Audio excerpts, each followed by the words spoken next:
안녕하세요 여러분.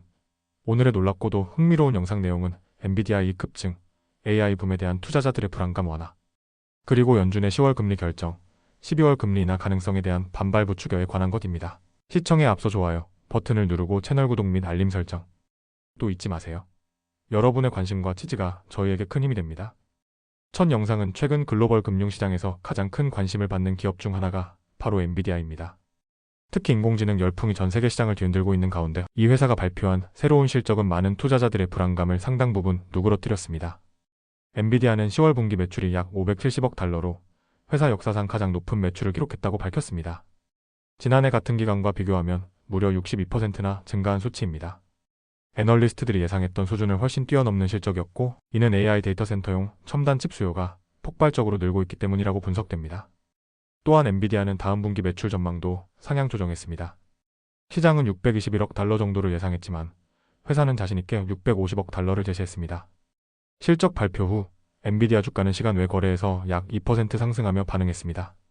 그러나 최근 몇 주 동안 시장에는 AI 버블에 대한 우려가 계속 이어져 왔습니다. 세계 주요 기술 기업들이 경쟁적으로 막대한 돈을 데이터 센터와 AI, 인프라에 쏟아부으면서 단기간에 투자금을 회수하기 힘들다는 걱정이 커져갔기 때문입니다. 특히 엔비디아와 고객 기업들 사이에서 이뤄지고 있는 독특한 형태의 자금 순환 구조도 논란이 되고 있습니다. 엔비디아가 자사칩을 대량 구매하는 고객들의 사업에 직접 투자하는 방식인데, 몇 달 전만 해도 혁신적인 전략이라는 평가를 받았지만 최근에는 신중한 시각이 늘고 있는 상황입니다. 예를 들어 이번 주 발표된 엔비디아, 마이크로소프트 엔트로픽 간의 협력도 시장에서는 다소 조심스럽게 받아들여졌습니다.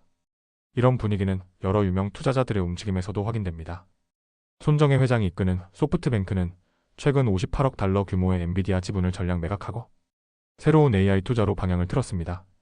억만장자 벤처 투자자 피터 틸의 헤지펀드 또한 3분기에 보유하던 엔비디아 지분 1억 달러어치를 모두 처분했습니다. 게다가 빅숏으로 잘 알려진 마이클 버리는 최근 제출된 서류에서 엔비디아나 AI 관련 기업 주식을 더 이상 베팅하지 않는다고 밝혔습니다. 한편 엔비디아의 주요 주주 중 하나인 미국의 투자사 노스웨스턴 뮤추얼은 최근 AI 업종의 불안 요소가 커지고 있다고 지적했습니다. 그들은 엔비디아가 여전히 AI 투자의 가장 큰 수혜자이지만 동시에 시장 전반에 가해지고 있는 압력도 커지고 있다고 평가했습니다. 특히 다음 분기 매출 전망치가 660억 달러에 미치지 못했다면 시장의 반응이 지금처럼 긍정적이지 않았을 것이라고 이야기합니다. 또한 일부 기업들이 AI 칩을 구매하기 위해 부채를 발행할 때 더 높은 비용을 지불해야 하는 상황이 나타나고 있습니다. 대표적으로 오라클이 그런 사례로 언급되는데, 이는 투자자들이 미래 시장에 대한 불안을 점점 더 강하게 느끼고 있다는 신호로 해석됩니다. 그럼에도 불구하고 오늘 엔비디아의 실적 발표는 AI 시장을 둘러싼 최근의 우려를 일정 부분 진정시키는 계기가 되었습니다. AI 데이터 센터 투자가 과열됐다는 평가가 나오는 가운데서도 엔비디아의 실제 매출과 이익이 여전히 빠르게 성장하고 있다는 사실이 확인된 것입니다. 결국 이번 발표는 단순한 실적 이상의 메시지를 시장에 던졌다고 볼 수 있습니다. 바로 AI 투자가 정말 과열일까? 아니면 이제 막 시작일까? 라는 질문입니다. 성장 속도가 너무 빠르면 버블로 보이기 마련이지만 엔비디아는 이번 실적을 통해 그 성장이 실제 수요와 매출로 이어지고 있음을 증명해 보였습니다.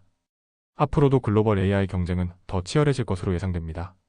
그리고 그 중심에는 여전히 엔비디아가 자리 잡고 있습니다. 다음 영상은 연준 내부의 견해, 차이가 최근 들어 그 어느 때보다 크게 드러나고 있습니다. 특히 12월 금리를 인하할지와 아니면 인하를 멈출지에 대한 논쟁은 지난 10월 회의에서 더욱 격렬해졌습니다. 수요일에 공개된 연준 회의록에 따르면 회의 참석자들은 12월 어떤 정책이 가장 적절한지에 대해 매우 다른 의견을 가진 것으로 나타났습니다. 연준은 10월 회의에서 금리를 0.25%포인트 인하해 3.75%에서 4% 사이로 유지하기로 했지만, 회의에 참석했던 여러 연준 은행 총재들은 이 결정 자체에 반대했던 것으로 드러났습니다. 흥미로운 점은 금리 인하에 찬성했던 인사들 중에서도 실제로는 금리를 그대로 유지해야 한다고 생각하는 이들이 적지 않았다는 사실입니다. 즉, 지난 10월 금리 인상도 그렇다고 확실한 인하도 아닌 극심한 의견 혼란이 있었다는 뜻입니다. 회의록에 따르면 12월 금리 인하를 반대하는 인사가 많았다고 표현된 반면, 금리 인하를 고려할 수 있다고 본 인사는 몇몇 정도에 그쳤습니다. 하지만 12월 이후에는 대부분의 정책 결정자들이 언젠가는 추가적인 금리 인하가 필요하다고 보고 있는 것으로 나타났습니다. 이런 혼란은 최근 미국 정부 셧다운의 여파도 크습니다. 중요한 고용 및 물가 보고서 발표가 연기되면서 금리 결정을 뒷받침할 정보가 부족해졌기 때문입니다. 리치먼드 연방준비은행 총재는 명확한 데이터가 없는 상황에서는 서로 다른 견해를 가진 사람들이 합의에 이르기 어렵다고 말했습니다. 시장의 입장도 크게 바뀌었습니다. 불과 몇 주 전만 해도 투자자들은 12월 금리 인하를 기정사실처럼 받아들였지만 최근에는 금리 인하 가능성을 크게 낮추고 있습니다. 노동부가 발표한 일정 변경으로 인해 10월 고용 지표가 회의 이후에 발표되기 때문입니다. 투자자들은 이를 근거로 이 정도 정보로는 연준이 금리 인하를 밀어붙이기 어렵다고 판단하고 있습니다. 또한 10월 금리 결정에서 반대표를 던진 연준 인사 2명의 의견도 서로 달랐습니다. 한 명은 금리를 더 크게 0.5%포인트 내려야 한다고 주장한 반면 다른 한 명은 금리를 내릴 필요가 없다고 말했습니다. 이처럼 인하 폭과 필요성에서조차 입장이 완전히 갈리고 있는 모습입니다. 연준은 12월 회의에서 최소 3명 이상의 반대 의견이 나올 수 있다고 보고 있습니다.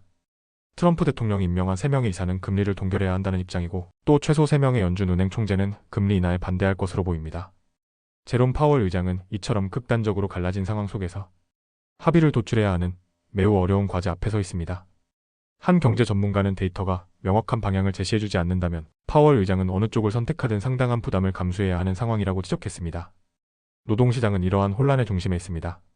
최근 기업들은 직원 수를 늘리지도 줄이지도 않는 정체된 모습을 보이고 있습니다. 일부 연준 관계자들은 경기 둔화가 본격화되면 기업들이 결국 해고를 늘릴 것이라고 우려합니다. 이들은 물가 상승 압력이 크게 약해졌다고 보고 있으며 오히려 금리 인하를 더 빨리 해야 경기 둔화를 막을 수 있다고 주장합니다. 반면 다른 그룹은 경제가 여전히 탄탄하게 성장 중이라고 보고 있습니다. 이들은 관세 부담과 기업들의 높은 가격 전가 능력 때문에 물가 상승률이 앞으로도 2년 이상 계속해서 3%대에 머물 수 있다고 걱정합니다. 이 그룹은 최근 연준 내에서 영향력이 커지고 있으며 올해 투표권을 가진 여러 은행 총재와 연준 이사들이 이들 의견에 힘을 실어주고 있습니다. 결국 연준의 12월 금리 결정은 최근 몇 년간 가장 큰 내적 갈등 속에서 내려질 전망입니다. 제롬 파월 의장은 기자회견에서 12월 금리 인하가 확정된 것이 아니다라고 분명하게 말했습니다. 그리고 지금으로서는 기다려야 한다는 의견이 커지고 있다고 설명했습니다. 이번 월스트리트 저널 보도는 연준 내부의 불확실성과 금리 인하를 둘러싼 깊은 갈등을 단적으로 보여주고 있습니다. 12월 금리 결정이 어떤 결론으로 이어질지 그리고 그 결정이 금융시장에 어떤 영향을 미칠지 전 세계가 숨을 죽이고 지켜보고 있습니다. 오늘은 여기까지입니다. 다음 영상에서 더 유익하고 흥미로운 내용으로 찾아뵙겠습니다. 이 영상은 투자 의견이 아닙니다. 매우 감사합니다.